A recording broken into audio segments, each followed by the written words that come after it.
علی بھی اگلا سوال ہے، قربانی کے جانور میں کون کون سے ایسے عیوب ہیں جن کی بنا پر قربانی کرنا جائز نہیں ہوگی؟ دیکھیں، سب سے بڑا عیب تو یہ ہے کہ وہ دھوندا نہیں ہے، تو وہ قربانی نہیں ہوگی۔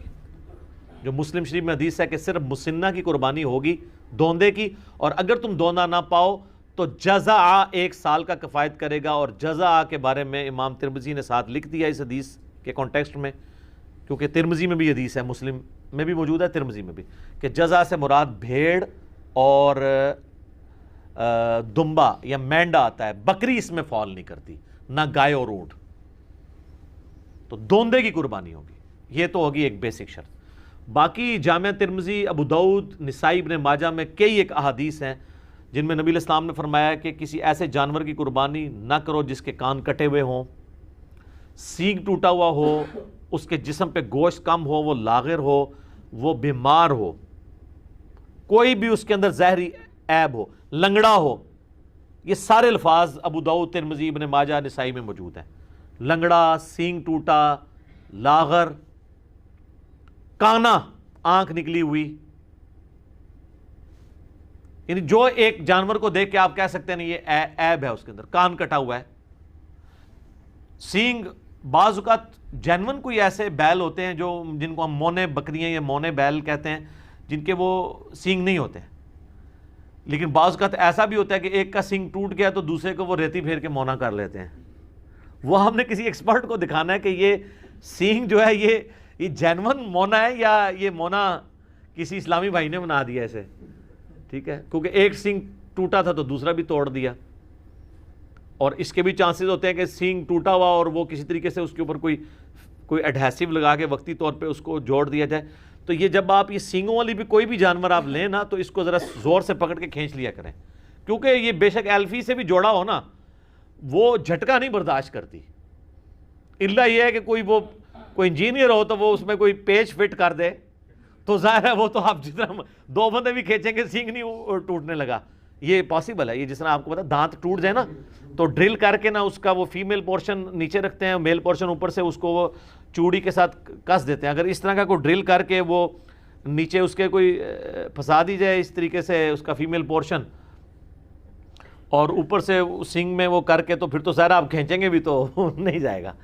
تو بہرحال اس میں تسلی کریں، اس لیول پہ تو خیر بہت کوئی سمجھدار ہوا تو وہ جائے گا، ادروائز زیادہ تر تو وہ جس طریقے سے جوڑتے ہیں تو مونا بکرا ہو یا سینگ والا ہو، دونوں کو چیک ضرور کر لیا کریں کہ یہ عیب جو ہے نا اس کے اندر موجود نہ ہو۔ تو اس طرح کے عیوب جب ہوں گے، کان کٹا ہوا ہوگا، کانا ہوگا، یا اس کی ٹانگ ٹوٹی بھی ہوگی، یا لاغر ہوگا، بیمار ہوگا، پھر اس کی قربانی نہیں لگے گی، کیونکہ لن تنالوا البر حتی تنفقوا مما تحبون، تم نیکی کے کبھی بھی اعلیٰ درجے کو نہیں پا سکتے جب تک کہ اپنی پسندیدہ چیزیں اللہ کی راہ میں قربان نہ کر دو۔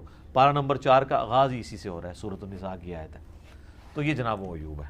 اور عیب کے والے سے ایک چیز یہ بھی یاد رکھیے گا، اگر عیب جانور میں بعد میں پیدا ہوا ہے نا تو پھر اس کو عیب نہیں کہا جائے گا۔ مصنف عبدالرزاق کے اندر حدیث ہے کہ عبداللہ ابن زبیر نے ایک کانی اونٹنی دیکھی تو انہوں نے کہا اگر تو یہ کانی جو ہے نا وہ خریدنے کے بعد ہوئی ہے نا پھر تو قربانی کر لو، اور اگر یہ خریدنے سے پہلے کی تھی تو اس کی قربانی کوئی نہیں۔ اس طرح کوئی زخمی ہے، کوئی جانور چھلانگ مار کے ٹانگ توڑ لی ہے اس نے اپنی اور بعد میں زخمی ہوا ہے خریدنے کے بعد، تو اس کی قربانی لگ جائے گی، پہلے سے تھا پھر نہیں لگے گی۔ ٹھیک ہوگا جی، جزاکم اللہ۔ علی بھی اگلا سوال ہے، اگر قربانی کا جانور زخمی ہو جائے، بیمار ہو جائے یا پھر مر جائے تو کیا نیا جانور خریدنا ضروری ہوگا؟ نیا جانور کوئی خریدنا ضروری نہیں ہے، لا یکلف اللہ نفسا الا وسعہا۔ آپ نے ظاہر جمع پوجی کے ساتھ یہ سب کچھ کیا، اب وہ ایک قدرتی آفت اللہ کی طرف سے آ گئی ہے، تو اب اللہ تعالیٰ آپ کو مجبور نہیں کرتا کہ جی آپ نے ضرور نیا جانور خریدنا ہے۔ ظاہر ہے کہ آپ نے تو اپنی کمٹمنٹ شو کر دی تھی، اور بعض اوقات جانور لینے کے بعد بیمار ہو جاتا ہے، تو اب لینے کے بعد بیمار ہوا ہے اور آپ کسی ایکسپرٹ کو دکھائیں اور وہ کہے کہ یہ قربانی تک نہیں چلے گا، تو آپ قربانی سے پہلے اسے ذبح کر لیں تاکہ کم از کم اس کا گوشت تو کھا سکیں، یہ نہ ہو کہ وہ آرام موت مر جائے، وہ آپ کھانے کے قابل بھی نہ رہے۔ تو قربانی آپ کی اللہ کے حضور لکھی گئی سر، وہ تو سورۃ الحج میں ہے کہ اللہ تعالیٰ کو نہ تو گوشت پہنچتا ہے نہ خون، وہ تو تمہارے دلوں کے تقوی کو دیکھتا ہے۔ صحیح مسلم میں حدیث ہے اللہ تعالیٰ تمہاری شکلوں اور مال کو نہیں دیکھتا، دل اور اعمال کو دیکھتا ہے۔ لہٰذا اگر اس طرح کا مسئلہ ہو گیا تو ٹینشن لینے والی ضرورت نہیں ہے۔ اسی طریقے سے اس میں ایک فقہ حنفی والوں نے ایک پتہ نہیں مسئلہ گھڑ لیا ہے، وہ کہتے ہیں کہ اگر کسی شخص پہ قربانی سنت موقدہ تھی ہمارے نزدیک اور ان کے نزدیک واجب تھی، اور اس نے جانور لیا تو اس کا جانور مر گیا یا زخمی ہوا اور ذبح کرنا پڑ گیا تو خیر ہے، اس کو نیا جانور لینے کی ضرورت نہیں. لیکن اگر کسی غریب آدمی نے لیا اور اس کا اس طرح مر گیا تو اس کو تو لازمی لینا پڑے گا.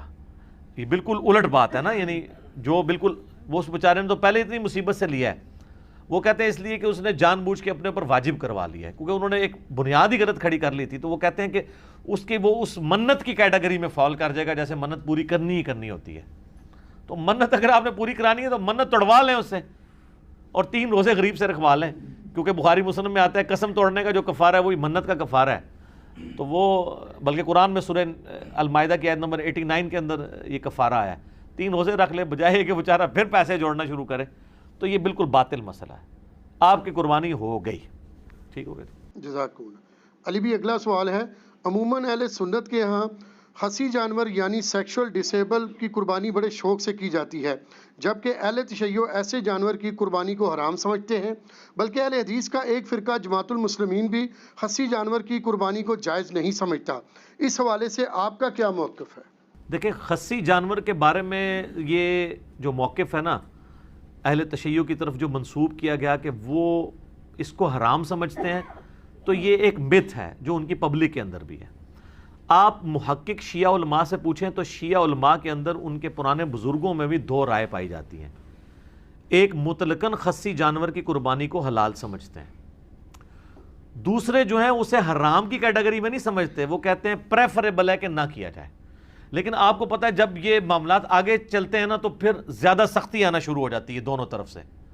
اور اب یہ ہے کہ شیعہ کی منڈیاں زیادہ لگی ہوئی ہیں، جیسے وہ کہتے ہیں شیعہ مچھی شیعہ جانور، اور وہاں پہ خصی جانور کھڑے ہوئے ہوتے ہیں.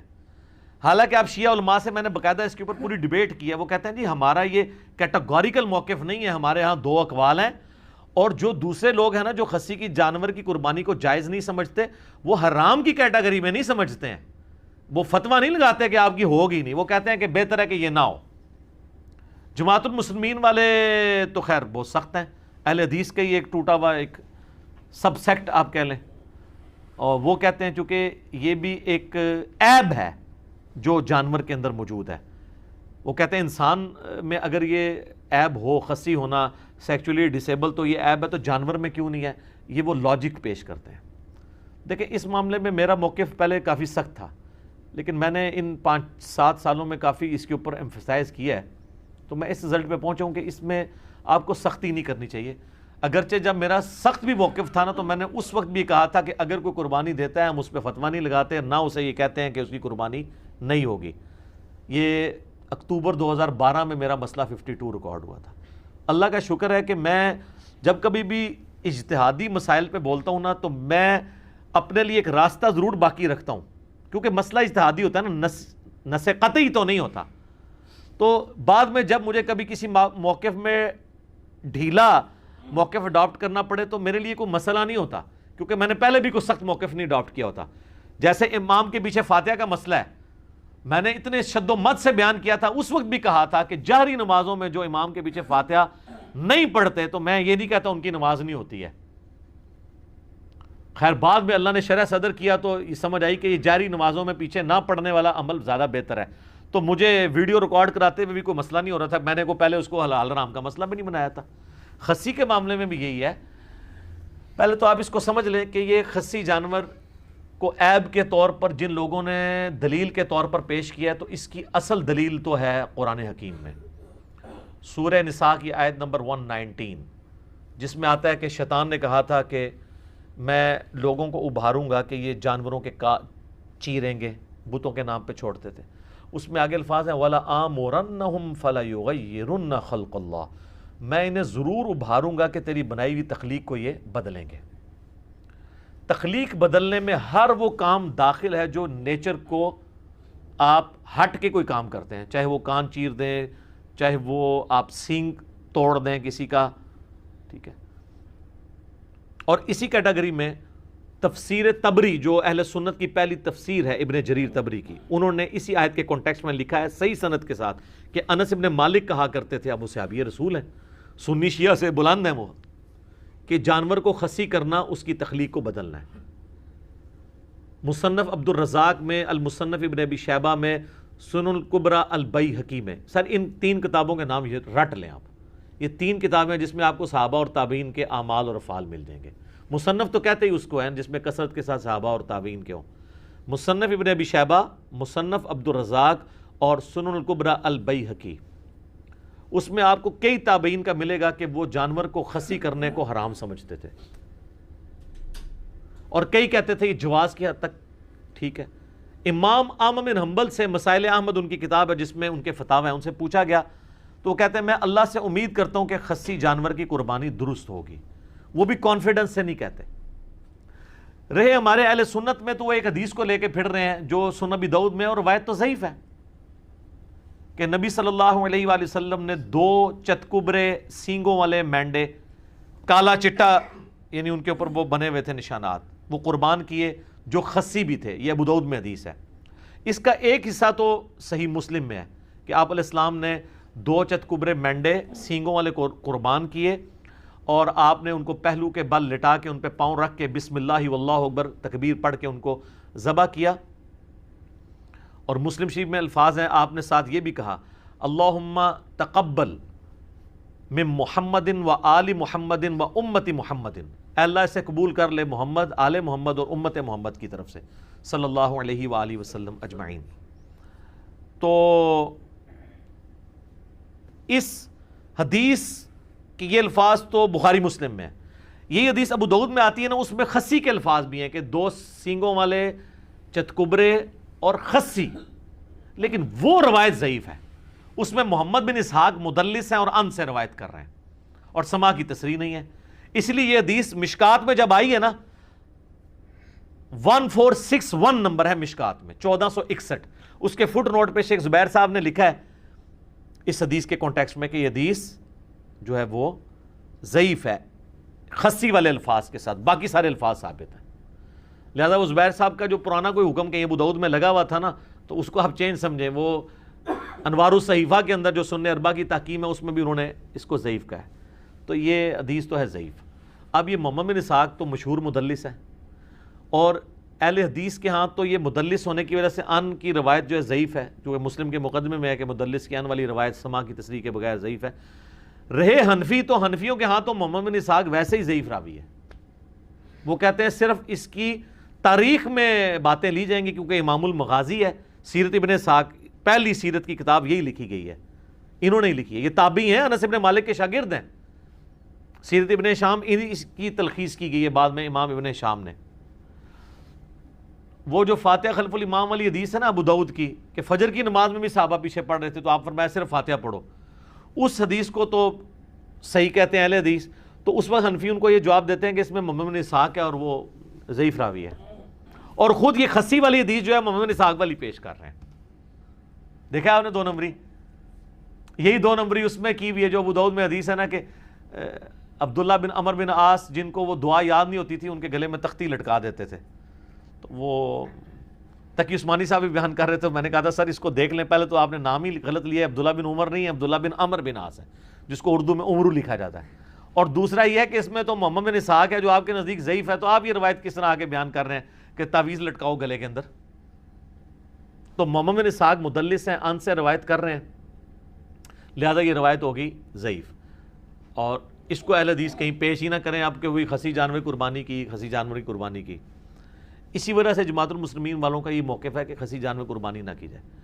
اب یہ خصی جانور کا مسئلہ جو کر رہے ہیں ان کا مسئلہ بھی ٹوٹل اجتہاد پہ کھڑا ہوا ہے، نہ کرنے والوں کا بھی اجتہاد پہ کھڑا ہوا ہے. تو جب مسئلہ اجتہادی ہے تو پھر یہ نص نہ رہی. البتہ جو نہ کرنے والے ہیں وہ نص سے اس کو دلیل ضرور پکڑتے ہیں، وَلَا آمُرَنَّهُمْ فَلَيُغَيِّرُنَّ خَلْقَ اللَّهِ. اس کا جواب جو خصی کی جائز سمجھتے ہیں نا وہ بڑا زبردست جواب دیتے ہیں، اور میں سمجھتا ہوں کہ مولانا اسحاق صاحب رحمہ اللہ تعالیٰ نے اس مسئلے کو کافی حد تک حل کیا ہے. آپ کو پتہ ہے وہ اتحاد امت کے دائی تھے، اور ان کو یہ بھی ڈر نہیں ہوتا تھا کہ مسئلہ شیعہ کو سپورٹ کر رہا ہے یا اہل حدیث کو کر رہا ہے. وہ جس کے بھی حق میں ہوتا تھا دھڑلے سے کرتے تھے، اور ان کی کوشش ہوتی تھی کہ جو کامن آئے اس کو وہ ڈیفینڈ بھی کریں. لیکن اس مسئلے میں انہوں نے شیعہ کے اوپر سخت جو ہے نا گرفت کی ہے کہ یہ شیعہ نے جو مسئلہ نکالا ہے نا کہ خصی جانور کی قربانی نہیں ہوتی. اور وہ میں نے بتایا کہ مولانا ساق صاحب نے تو یاد ہی بات بتائی تھی. پوری بات یہ ہے کہ شیعہ میں بھی سب کا یہ موقف نہیں ہے, دو گروہ ہیں. میں نے باقاعدہ شیعہ کے بڑے علماء کے ساتھ ڈسکس کیا ہے, آفتاب جوادی صاحب کے ساتھ ڈسکس کیا, جو بڑے محدثین میں سے ہیں, زبیر علی زئی صاحب کے وہ دوست بھی ہیں, جامعۃ الکوثر اسلام آباد میں آپ لوگوں کی بلکہ ملاقات بھی ہوئی ہے ان کے ساتھ. تو وہ بھی کہہ رہے تھے ہمارے میں بھی دو گروہ ہیں, لہٰذا یہ کوئی اتنا بڑا مسئلہ نہیں, اس کو مسئلہ بنایا جائے. وہ مولانا ساق صاحب نے بڑا پیارا جواب دیا. انہوں نے کہا کہ نبی علیہ السلام نے جو عیب گنوائے ہیں نا کہ ان عیوب کی بنیاد پہ جانوروں کی قربانی نہیں ہوگی, وہ تو ابو داؤد میں, ترمذی میں, نسائی میں, ابن ماجہ میں کیا ہیں؟ کان کٹا ہوا, سینگ ٹوٹا ہوا, لنگڑا, کانا, لاغر, بیمار. تو حضور علیہ السلام نے کہیں پہ بھی خصی کا ذکر نہیں کیا.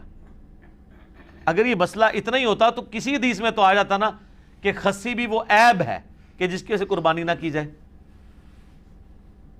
تو آپ نے اس کو نہیں, پھر انہوں نے مسئلہ حل کیا کہ خصی عیب ہے لیکن اس جانور کے لیے جو آپ نے ریپروڈکشن کے لیے رکھا ہوا ہے, جسے آپ اردو میں جفتی کروانا کہتے ہیں, تو اس کے لیے تو ظاہر ہے وہ عیب ہے. جیسے یہ بھینسوں کو لے جاتے ہیں باڑوں میں, بھینسوں کے پاس بھینسے ہوتے ہیں جو ان کے پاس, تو ظاہر ہے کہ وہاں تو کوئی ایسا بھینسا تو نہیں رکھا جائے گا کہ جو وہ ان کی ریپروڈکشن نہ کر سکے, تو وہاں کے لیے وہ عیب ہے. اور اس میں بھی یاد رکھیں بخاری مسلم میں حدیث ہے, نبی علیہ السلام نے اس طرح کا جو وہ سیکشل ریلیشن شپ ہے نا جانوروں کا کرانے کی اجرت لینے سے منع فرمایا, یہ فری کروانا چاہیے. ہاں جی, جس کو شوق ہے نا وہ نیکیاں کھٹے. ویسے کوئی دے دیتا ہے, جیسے وہ پیر و فقیروں کے پاس آپ جاتے ہیں دعا کے لیے اور ان کے چندہ بکس میں ڈال دیتے ہیں, وہ تو تحفے میں آ جائے گا, لیکن اس کام کی اجرت نہیں لی جا سکتی.